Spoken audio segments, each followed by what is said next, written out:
Let me say a few words, and then Attorney General Carr will say a few words, and then the GBI Assistant Director John Melvin will speak, and then after him, Dr. Messner with the Children's Healthcare of Atlanta will say a few words as well.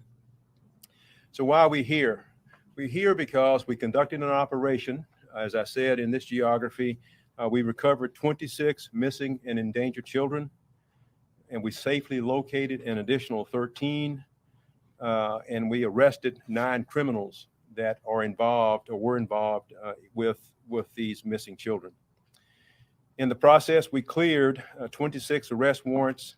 We filed additional charges for alleged crimes related to sex trafficking, parental kidnapping, registered sex offender violations, drugs and weapons possession, and custodial interference. Some of the names, and this is not all of them, but some of the defendants, there's one Kirk Waters, as an example. He was arrested for being while in the company of one of our recovered children. He was charged with possession of a firearm by a convicted felon. He's incarcerated. His bond has been denied. Zachary Bailey is another name. He was arrested and charged with sex trafficking of a juvenile, among other alleged crimes. He's also incarcerated. And the third name that I'll mention here, as I said, there are others. The third name is Stanson Causey. He was arrested for a probation violation. The original charge was child molestation. He's now also incarcerated. Now, a lot of people contributed to this operation, without whom this operation would not have been successful. I want to personally thank Commander Jim Joyner, who I can see back behind you there, Deputy Commander Dennis Durando, and the Missing Child Unit Chief. She's smiling behind her mask, Chief Darby Kirby. These were all super folks who were instrumental in carrying out this operation, in conducting the training, the planning, and then the actual operation itself being done in a truly noble, professional, and an outstanding way. I'm very proud of what they were able to accomplish in the short time that we were on this operation. Now, as successful as this operation was, there is a harsh reality here, though. And the harsh reality is, gee, why are we doing this in the first place? Why do we have missing, endangered children? The stats are that in every 40 seconds, there is a child abducted in the United States, every 40 seconds. And so I kind of like to keep the math straightforward. I'll round that up just for grins here today and call it every 60 seconds. That means that every minute that I speak, one child is abducted in the United States of America. According to the FBI stats, they gather stats from around the country that are reported to them. There are over 421,000 missing children that are reported as I stand here now. Of those reported, 90%, 91% actually, are considered endangered runaways. Now you can do the math. That's about 360,000 endangered children in this country. And of that 360,000, 1 in 6 of them, now do the math again, that's 60,000, is likely to become a victim of sex trafficking. 60,000, that's unacceptable.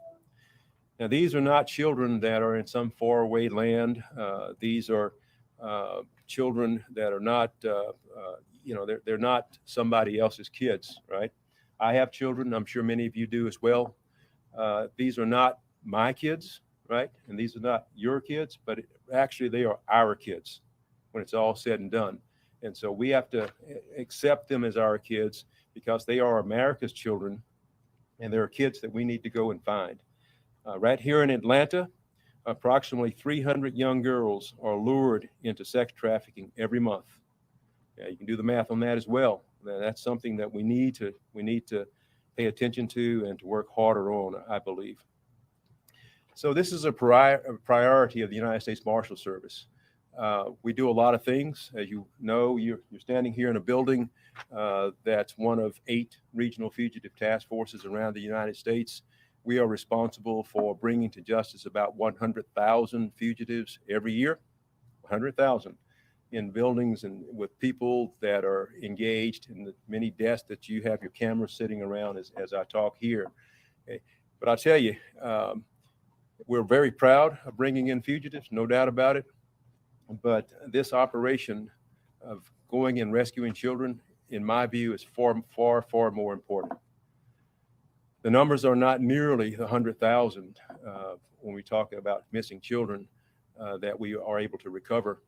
But one missing child is worth thousands, in my mind, of fugitives that we go out and get.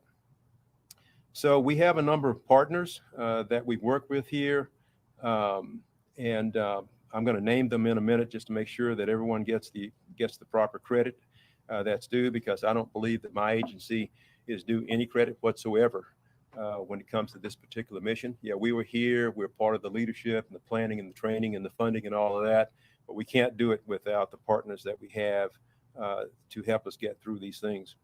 So our mission in the Marshal Service with respect to missing children is a national mission. There are United States Marshals in 94 different districts around the country and in the American territories. So we have a presence virtually everywhere. What I'd like to see is that we have a missing child mission virtually everywhere as well, so that we can help to bring these many, many thousands of missing children home. Since 2005, we've recovered nearly 2,000 missing children in the Marshal Service. These fit in a particular category. I keep using the term missing endangered children. That means something to us. These are children that are in an environment where they are the victims of a violent crime, or they are in an environment where there are certain factors that are being brought to bear that makes them endangered. They're the subjects of sexual assaults. They're the subjects of sex trafficking, molestation, and things of that sort. And then there are other factors that we also look at as well. So it's a big mission. When it's all said and done, there are big numbers, and there's plenty of work to go around for law enforcement agencies. Some of our partners, I said I'd mention those, so we'll make sure we understand who all may be involved here. First, the National Center for Missing and Exploited Children, which has its offices in Arlington, Virginia, but they work cases all over the country, and in many cases all over the world. With their partnership with the FBI and with the United States Marshal Service, we're able to do some really, really good things with them. Here in Atlanta, we've had the state of Georgia Attorney General's Office, the Georgia Bureau of Investigation's Missing Child Recovery Unit, the Georgia Department of Families and Children Services, as I said, the FBI, and its Metro Atlanta Child Exploitation Task Force, and a number of local law enforcement agencies from Atlanta and Macon, Georgia. Now, the 26 kids who were rescued during Operation Not Forgotten, these rescues were a direct result of the collaboration among many agencies, particularly the ones I mentioned. I want to say again that these are the most at-risk and challenging recovery cases in the area. Okay, you can think of the U.S. Marshal Service as being expert, I think the best, at finding people anywhere in the world.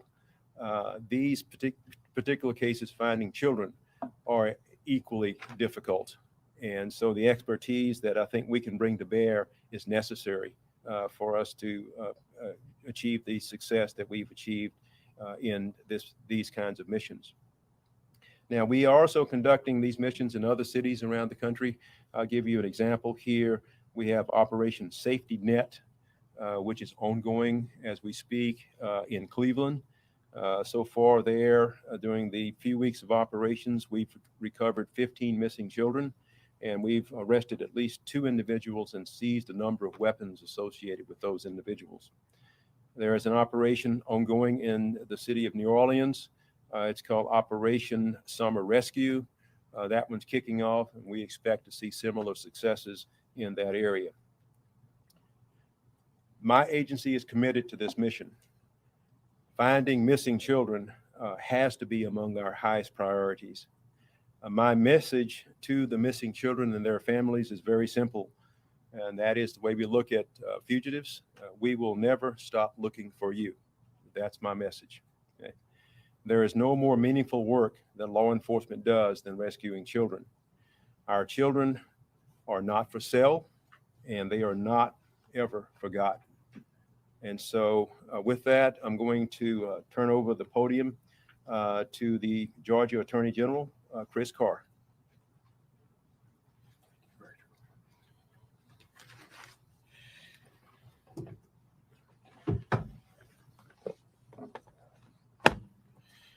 Director Washington, thank you so much for being here. Your presence means a great deal, and we are so grateful for you taking the time to be in Atlanta today with us and for the partnership in this particular operation. And I want to thank everybody that's been a part of this. So many different agencies, so many different folks working together, and it truly makes a difference. I do want to say a special thanks to the head of our prosecutions division, John Fowler, and to the head of our human trafficking unit, Hannah Palmquist, and their entire team. This unit is new for our office. It is a first of its kind in state history. And when we launched, we had high expectations for the team, and they continue to exceed them. And we could not be more proud of the work that they are doing each and every day. And we're so proud of the work that we are doing with our partners like the U.S. Marshal Service, the GBI, and those that are standing up on the podium today. To date, our unit has placed 18 victims of domestic minor sex trafficking in rehabilitation services and centers such as the state's Receiving Hope Center, which is operated by Wellspring Living. We've worked cases in 11 Georgia counties. We have indicted 5 traffickers with 8 additional ongoing investigations. Operation Not Forgotten was designed to locate and recover missing and endangered children in Georgia and beyond, including some who were known to be victims of sex trafficking. As a result of this operation, our office has assisted the U.S. Marshal Service and the GBI in placing additional victims in rehabilitation centers. And to date, we have developed 3 new cases with multiple trafficking suspects. We often get asked by the media about the statistics behind trafficking, and they're not so easy to come by. Sex trafficking can be in many ways a hidden crime, one that lives in the shadows. I always go back to the fact that if we can save one child from a life of abuse or sex trafficking, we've done our job. And this operation did that for many, many children. Children who were not given a fair shake to begin with, children who maybe would have fallen through the cracks had it not been for the dedicated efforts of law enforcement officials that worked this operation. And the work that these men and women did during these 2 weeks will be life-changing for these young children. And I cannot praise them enough for a job well done. Our human trafficking unit's main role in this type of operation is to assist throughout, help coordinate services for victims, and ensure that any criminals involved in the abuse or trafficking of these children are held accountable for their despicable actions. Our prosecutors work with investigators to identify the signs of domestic minor sex trafficking and what we need from the scene in order to build strong cases against buyers and traffickers. Our criminal analyst and criminal investigator both aid their counterparts throughout the entire process, and our victim advocate acts as the linchpin between the victims and rehabilitative services. We're lucky in Georgia to have great partners in the recovery space who truly can step in when these operations conclude and carry the torch on providing rehabilitation services. I also want to thank Governor Brian Kemp and First Lady Marty Kemp for ensuring that we had the resources in order to do this through our Human Trafficking Prosecutions Unit. And I also have to commend our president and the administration for the resources that they have provided as we fight human trafficking. So I want to thank again the partners that we've had at the U.S. Marshal Service for including us as a partner from the early stages. I cannot say enough about Operation Not Forgotten and the men and women behind it. And I believe that the relationships forged as a result of this operation will allow us to save more children and put more buyers and traffickers behind bars. How many lives that we have saved and will have a new and fresh start is how we will measure success. And with that, I will turn it over to Assistant Director of the GBI, John Melvin.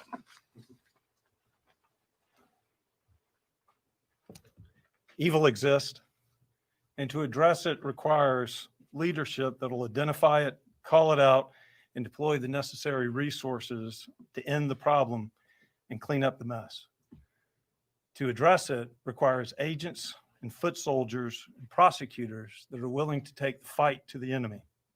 That is why I'm so thankful for the leadership of the Trump administration on the federal level, as well as Director Washington, Attorney B.J. Pack, and our brethren at the FBI.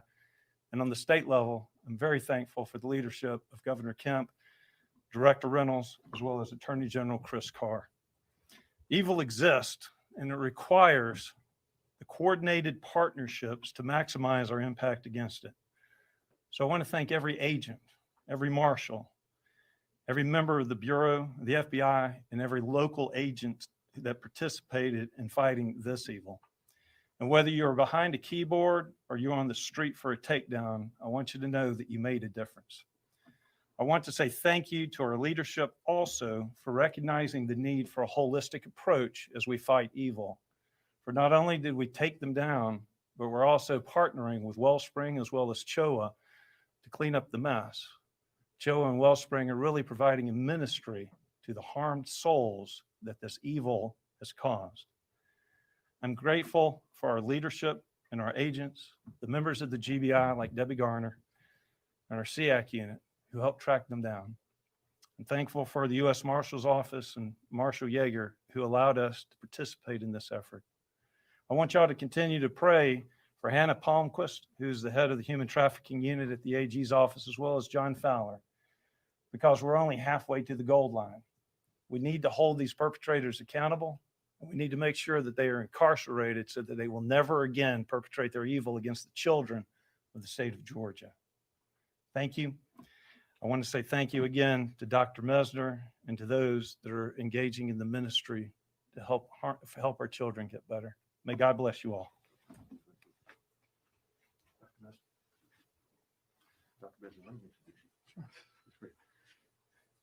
I hate to say this, but I will anyway. Dr. Messner was a little reluctant to speak with you today, not because he didn't have anything to say, but because he obviously is a person who is rather meek. But the contributions made, when you ask yourself the question, so we've got the U.S. Marshals with guns and badges, we've got the Attorney General with the prosecutions and prosecutors. We've got GBI with, again, guns and badges. But what happens to the children after that? What happens after they're rescued? Well, Dr. Mesner is going to talk to you briefly about what that process is. It's very important to understand that there is a network there that can be depended upon, but we can't do it without people like Dr. Mesner and his organization. Thank you very much. So I'm Steve Messner. I'm one of the child abuse pediatricians at Children's Healthcare of Atlanta. I'm the medical director of the Stephanie V. Blank Center for Safe and Healthy Children. I'd like to thank all of you for allowing us to participate in this operation. It's really important for these children that once they're recovered, that we can start the healing process. And by involving us at Children's Healthcare of Atlanta, we're able to start that process right from the get-go. So on behalf of all the children who are recovered, I'd like to thank all of you for your efforts that have been put forward. So thank you very much. Thank you, Doctor. All right, with that, I think that's all who volunteered to speak today at the conference, but everybody, you see the people here who are present to answer any questions you might have in addition to myself. So with that, we'll open it to questions. What are some of the locations where the arrests were made? Anybody help with that? Specific locations? In Atlanta. Just a second. I got the experts over here who know all the details. Come on up. Josue Rivera, ma'am, with the U.S. Marshal Service. We had locations all over the state. As far as Atlanta, you're looking at the surrounding counties: Gwinnett, Fulton, Clayton, as far north as Forsyth County. It's probably about 20 counties total in the state of Georgia. So I'd have to give us an address. Say again. The address of the property.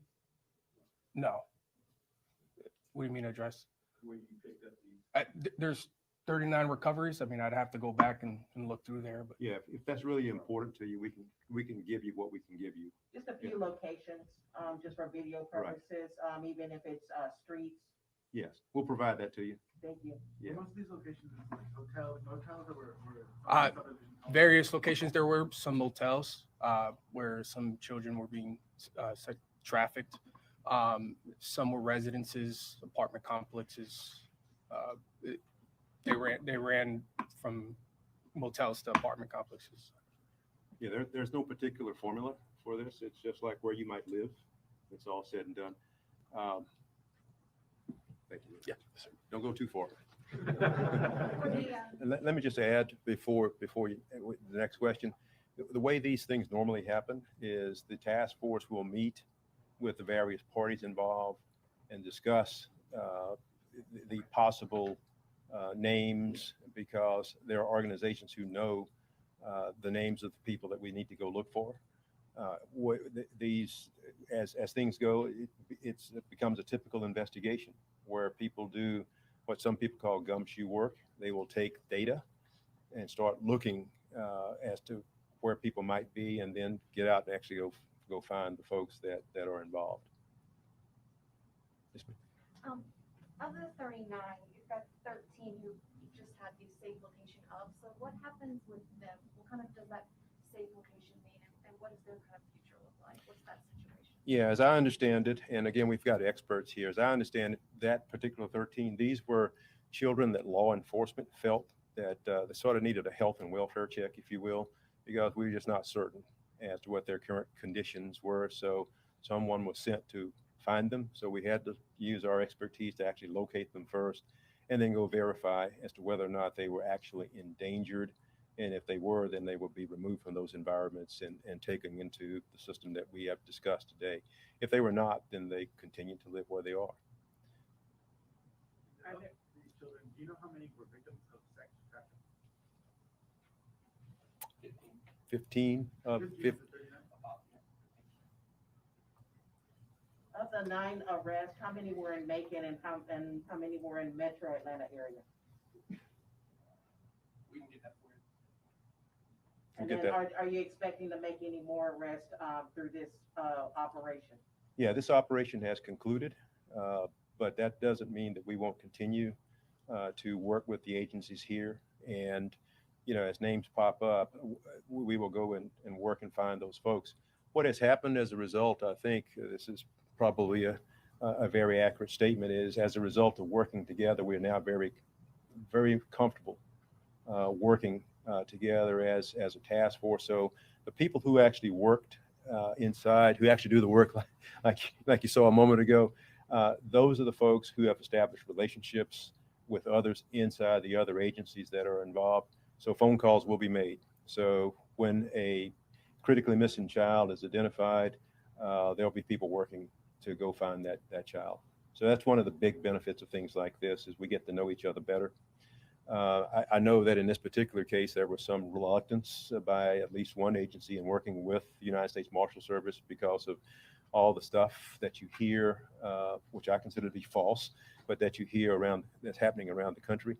But after working with this agency, it becomes very clear that we're easy to work with. We're dedicated to do these kinds of things. We want to do these kinds of things, and we're here to serve. Does anyone who has past experience with this notice any kind of difference that the pandemic played on this? Was having more people at home make it easier, harder, just kind of like with traffic flow? Was there any kind of difference on what this mission was like in a pandemic versus? Yeah. Well, I'll give you the 60,000 foot view, and then if anybody has any specific view about that, feel free to add. The 60,000 foot view is yes, there is a difference. The pandemic has slowed the pace of a number of things. For example, this particular operation actually was supposed to kick off in January of this year. I believe that I got that right. And then we tried some things up to March, and then in March we had to shut down, sort of reassess how to do things. The United States Marshal Service is famous, in my view, for finding a way forward. So we had to sit and find a way forward for a lot of things, including this particular operation. So it was kicked back up in early August and has now concluded. Yes. I know this is something relatively new to the U.S. Marshal Service, but having this new ability as of 2015, do you think that signals either a recognition of the fact that sex trafficking, and especially minor sex trafficking, is such a problem in the country, or do you think it's just finding new ways to address it?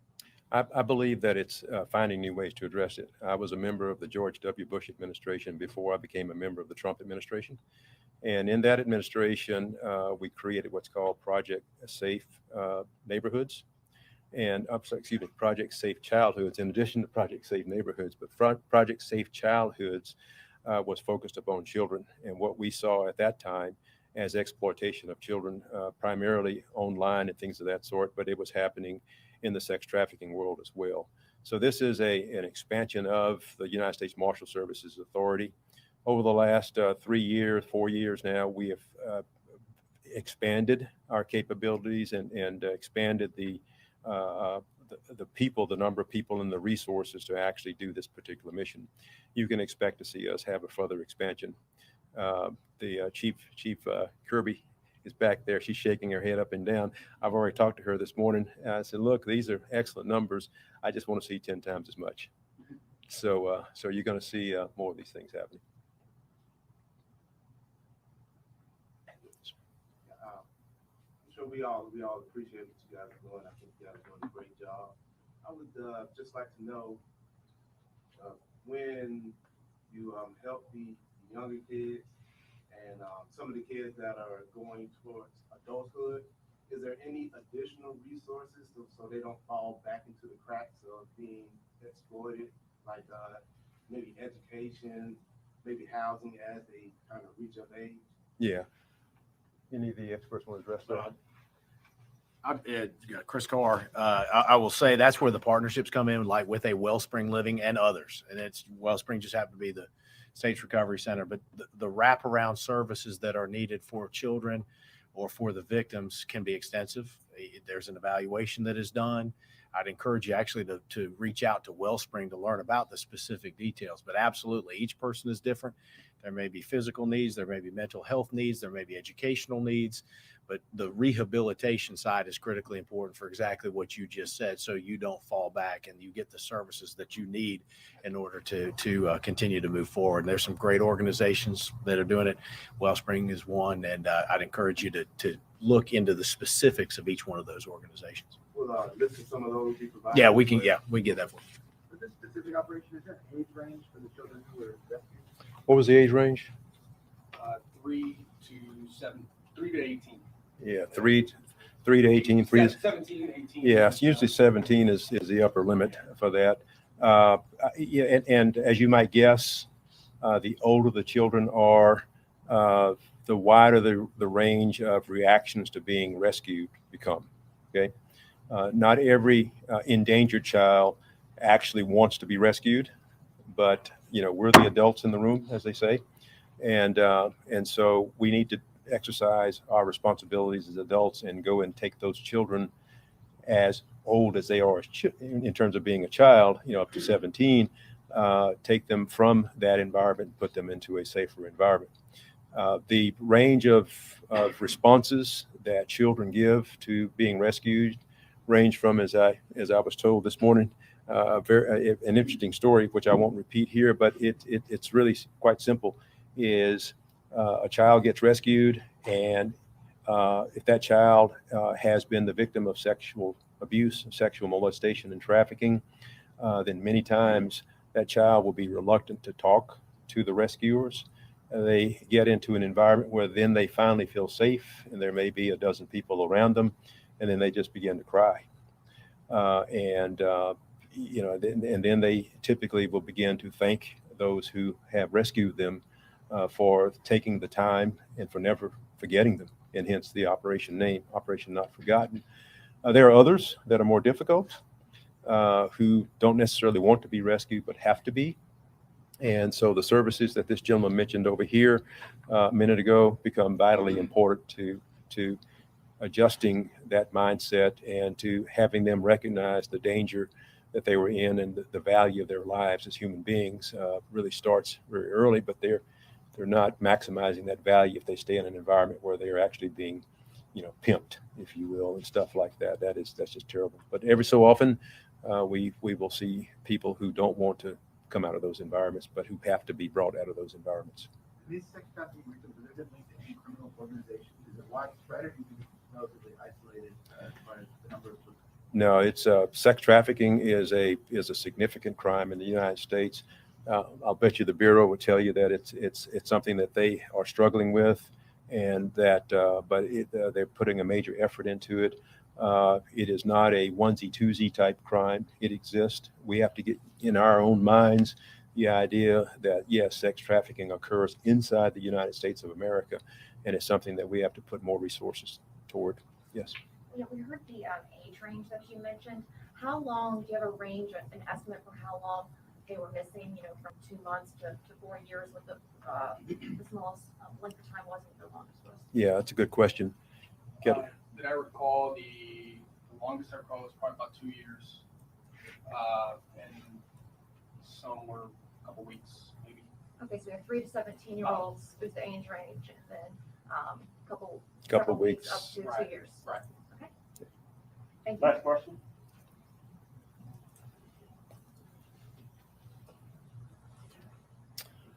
All right. Well, thank you very much.